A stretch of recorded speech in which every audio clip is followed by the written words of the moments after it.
welcome, and thank you guys so much for coming and supporting our kiddos tonight. I am super proud of them and everything that they have accomplished this semester. I'm always ridiculously proud of them, but especially this semester. Up until this point, we've done a lot of drama programs that are shorter skits because I only get to see the kids 8 times in the semester, and when I see them, it's for an hour and a half, which isn't a ton of time to get a full production ready. So usually we do shorter things, but the kids have begged for a long time now to do a big production. They wanted to do a big storyline, and I was like, no, there's just no way in 8 classes we can fit costumes and learn our lines and props and everything.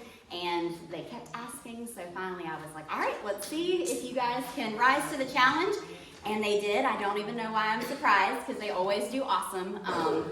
So I'm super proud of them this semester. They have done incredible and blown me away like they always do. So, and I'm not going to ramble too much longer because I know you guys are ready to see what they have done, and I know they're ready to show you guys. I do ask that y'all silence your cell phones.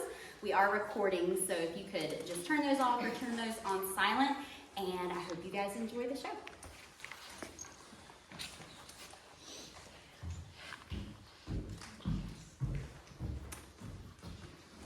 Ladies and gentlemen, tonight we will be presenting to you a classic tale from long ago, and a tale warning against greed and selfishness, and most importantly, a tale celebrating the beauty and wonder of Christmas. We present you the Christmas Carol.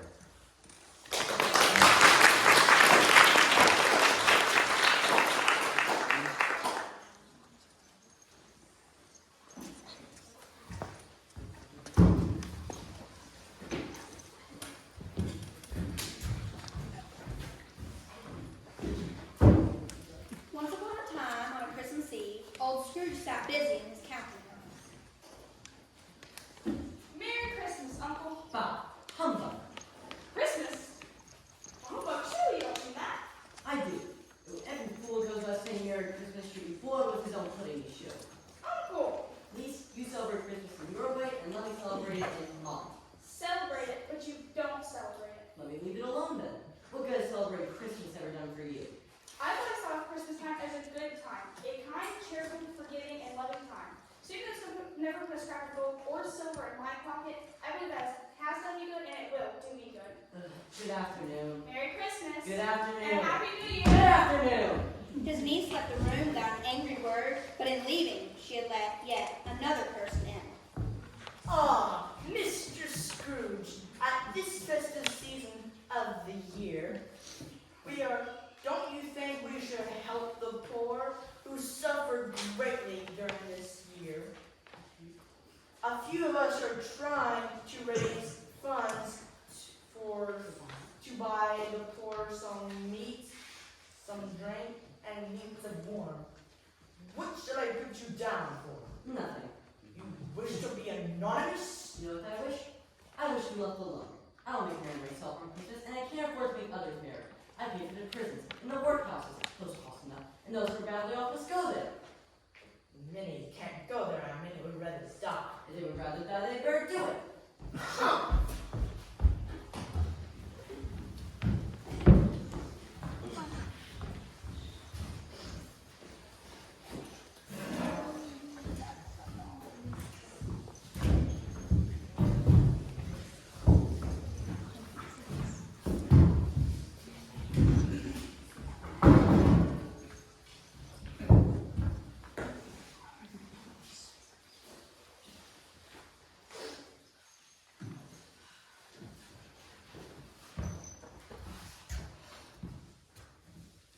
The hour of shutting up the counting house arrived.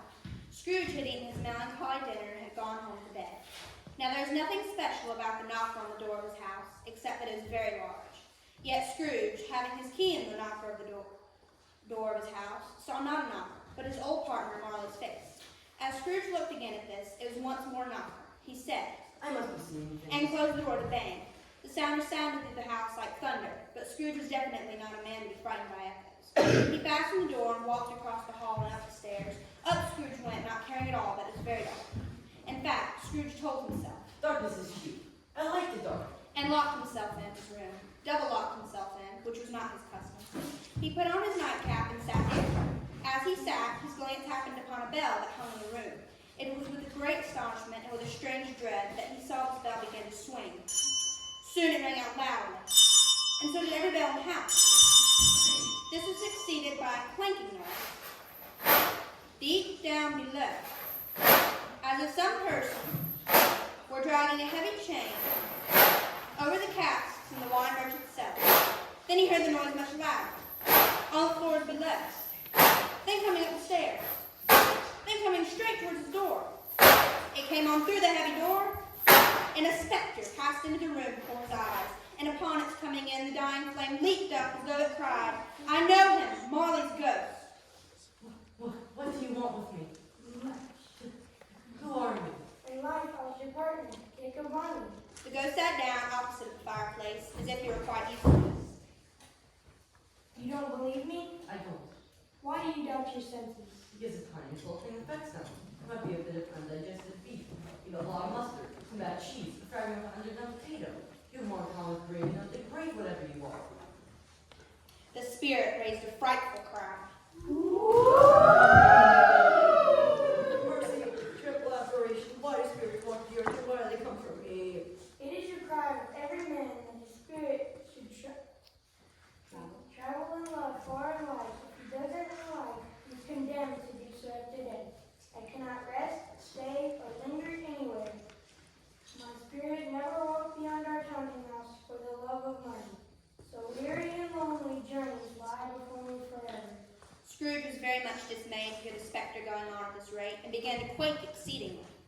I'm here tonight to warn you that you have a chance and hope of escaping my fate. Tonight you will be haunted by two spirits, except the first tonight, the second tomorrow, and the third on the night after that. Scrooge tried to say humbug, but stopped at the first syllable, and whether it was from the emotion he had undergone, or the fatigues of the day, the conversation with the ghost, or the lateness of the hour, he fell asleep instantly.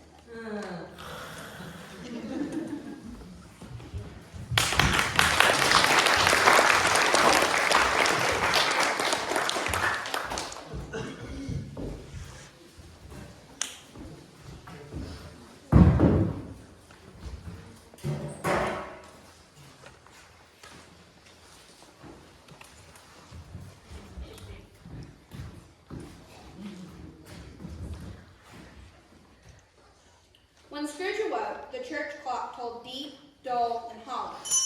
Light flashed up in the room that instant, and a strange figure, like a child, appeared. Are you the spirit made of most who will be coming? I am. No one is ever that excited to you. Who and what are you? I'm the ghost of Christmas past. It's not even too long to call that. As the words were spoken by the ghost, she gave a snap. And moments later, they found themselves standing in the busy streets of the city. It was made plain enough by the dressing of the shops that here, too, it was Christmas time. The ghost was standing in front of a certain warehouse door. Know it. I practiced here. They went in at the side of an old gentleman in a Welsh wig, sitting behind a high desk. Scrooge cried in great excitement. It's old Fezziwig. Bless him, it's Fezziwig back from the dead. Oh, why hello, Ebenezer Scrooge. A living, moving picture of Scrooge's former self, a young man came briskly in. Hello, my boy. No more work tonight. It's Christmas Eve, Ebenezer. Let's get everything away, my lad. We'll make lots of room here. It was done in a minute. The warehouse was snug and warm and dry, and bright a ballroom as you would desire to see upon a winter's night. In came a fiddler with a music book, and went up to the lofty desk, and played as good as any orchestra. Then in came a whole crowd of other people, beaming and lovable. In they all came, one after another, some shyly, some boldly, some gracefully, some awkwardly, some pushing, some pulling. In they came every how and anyhow. Away they all went at once. Hands half round and back again, the other way, down the middle and up again, round and round. They spent the whole night eating, dancing, singing, talking, and having a splendid time.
Turkey Levin, the squall broke up.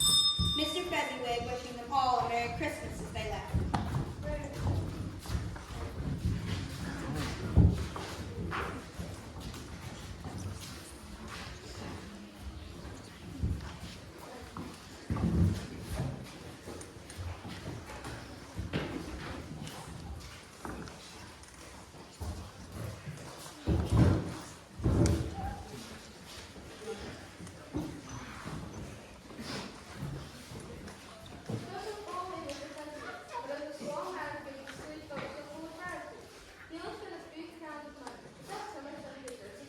It wasn't that spirit.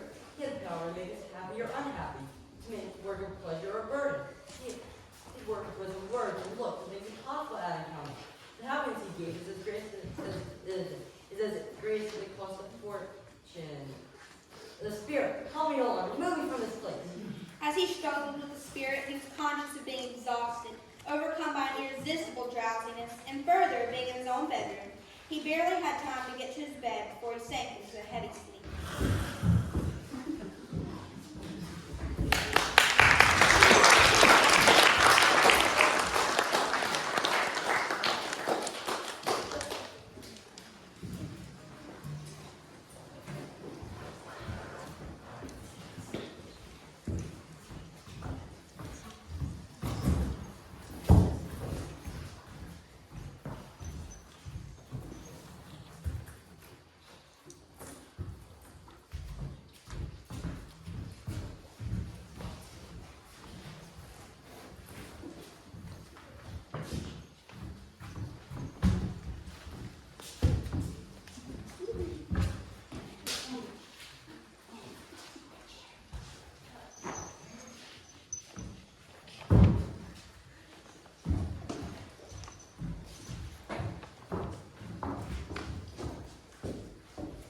Scrooge awoke in his bedroom. The walls and ceiling were so hung with living green that it looked like a perfect grove. The leaves of holly, mistletoe, and ivy reflected back the light, and such a mighty blaze went roaring up the chimney. My word, look at this place. Heaped upon the floor to form a kind of throne were turkeys, geese, pigs, long roast of sausages, mince pies, plum puddings, chestnuts, juicy oranges, luscious pears, great bowls of immense punch, and immense cakes. Upon this throne there sat a ghost, glorious to see. Come on over and let me back, man. I am the ghost of the Christmas present. Look upon me. You have never seen anything like me before. Touch my robe. Scrooge did as he was told and held it fast. The room and its contents all vanished instantly, and they stood in the city streets upon a snowy Christmas morning. Scrooge and the ghost passed on, invisible, straight to Scrooge's clerk's house. On the threshold of the door, the spirit smiled and stopped to look inside. They saw Miss Cratchit and her daughter.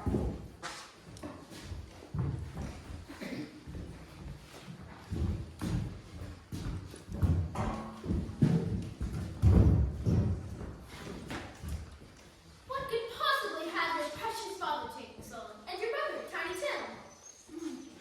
Oh, there's Father coming now. In came Bob Cratchit, the father, his torn and worn-out clothes freshly washed to look seasonable, and Tiny Tim followed closely behind. Tiny Tim wore a pair of little crutches that supported his weak body. Hello, dear. And how did the little kid behave? As good as gold and better. Somehow he's been so thoughtful and wise.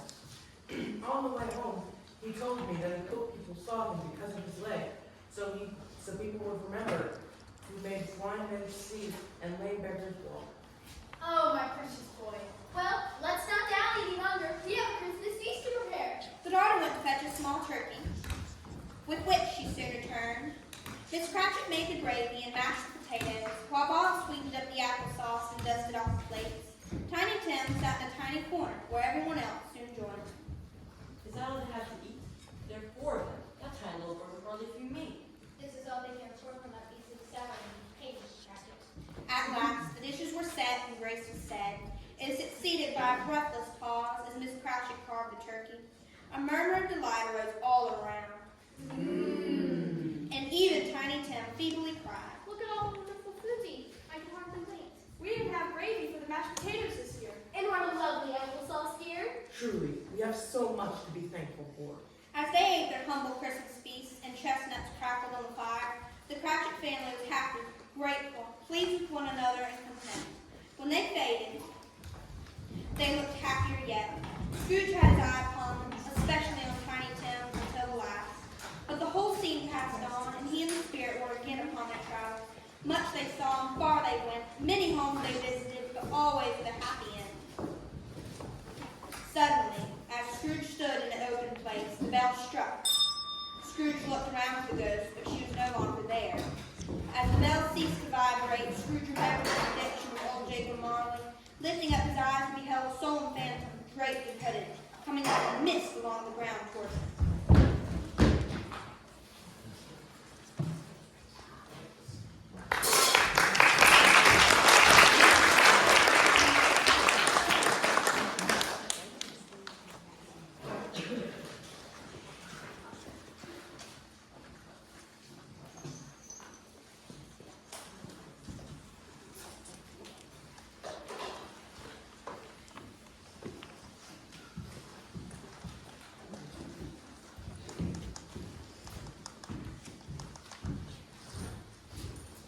Ghost of Christmas future, I fear you more than any spirit I've seen tonight. Will you speak to me? He gave him no reply. The hand was pointed straight before him. The night is short, spirit, and time is precious. Lead me where you will. The city then seemed to spring up about them. They were in the heart of it, amongst the merchants. The spirit stopped beside one little knot of businesswoman and pointed his hand at them. Scrooge advanced to listen to their talk.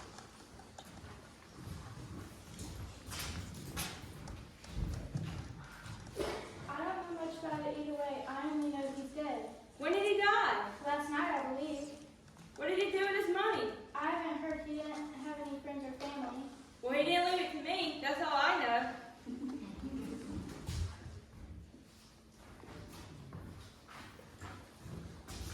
Spirit, help me to get this conversation out of my mind. Let me see some tenderness connected with the dead. The ghost conducted him to poor Bob Cratchit's house, the dwelling he had visited before, and found the mother and daughter seated around the fire. Quiet, very quiet. The mother and her daughter were engaged in needlework, but surely they were very quiet. The mother laid her work upon the table and put her hand up to her face. The color hurts my eyes. It makes me weak. But I won't show weak eyes to your father when he comes home from the world today. It must be near time for him to come home now. Past it, actually, but he's walked a little slower this last few weeks. I want him to walk with Tiny Tim upon his shoulder. Because he was so light to carry and his father loved him so much, he was in no trouble. No trouble at all. Oh, there's your father at the door. She hurried to meet him as he came in. His tea was ready for him, and he sat down to drink it and rest. You went in today, Bob? Yes, it would have done you well to see how great the place is. But you'll see it often. I promised him, my little boy, that I would walk there with him every Sunday. My little boy.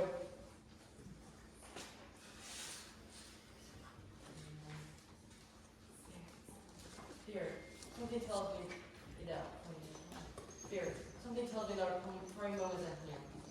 Tell me, who is the old man that merchant was speaking about?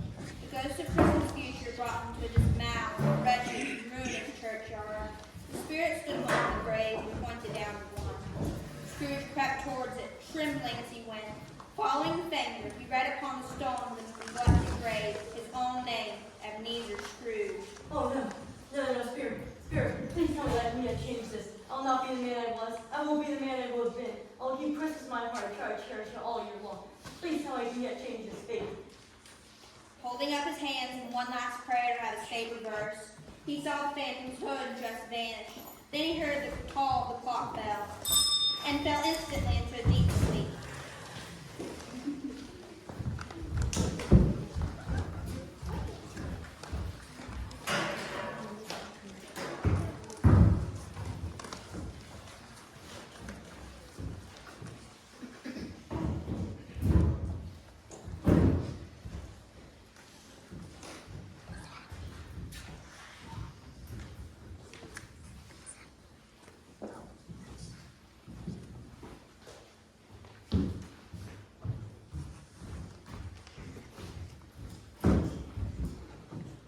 When Scrooge awoke the next morning, the first thing he saw was a bedpost. Yes, and the bedpost was his own.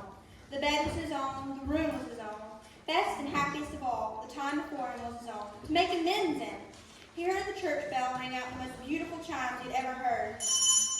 Running to the window, he opened it and put out his head. No fog, no mist, just a bright, clear, golden day.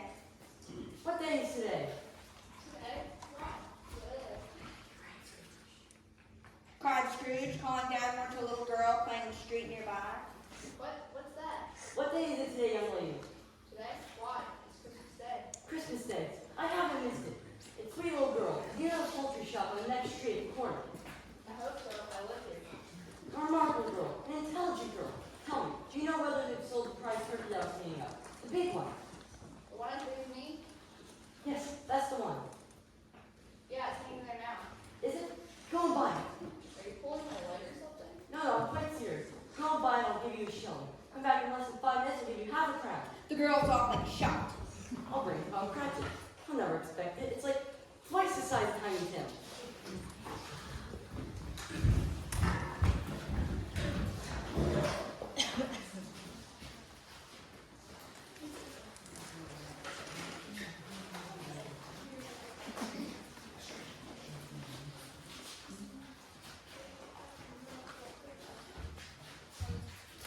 Scrooge dressed himself and at last got out into the streets. By this time, people were pouring forth, and Scrooge regarded every one with a delightful smile. He looked so irresistibly pleasant. In a word, that one good-humored fellow said, Good morning, sir. Merry Christmas to you. And a Merry Christmas to you too. What a time it was, sir. Scrooge made his way to the little house that he knew to be Bob Cratchit's and cheerfully knocked on the door.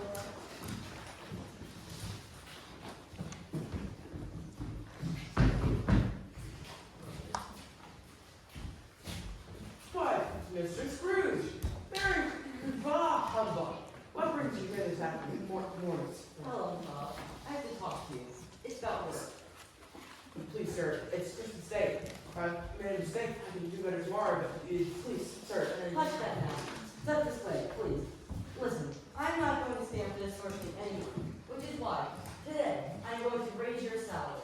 Sir, I don't know what to say. Merry Christmas, Bob. A Merry Christmas I give you or your family. I'll raise your salary and make my endeavor to assist your struggling family.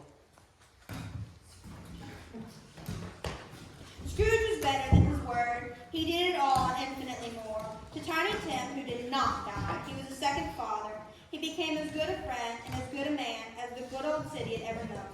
And it was always said of him that he knew how to keep Christmas well. May that be truly said of us, of all of us. And so as Tiny Tim would always say, God bless us, everyone.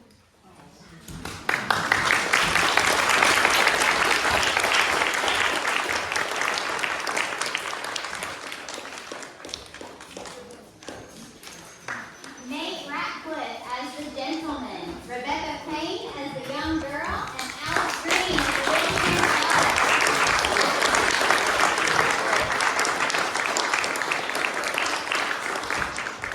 Audrina Alcott and Abigail Smith as the merchants.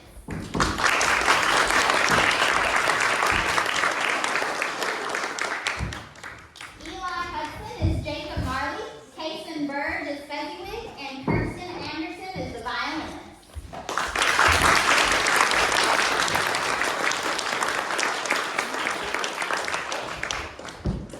Isabella Howell as the Ghost of Christmas Past, Paisley Howell as the Ghost of Christmas Present, and Wilson Elliott as the Ghost of Christmas Future.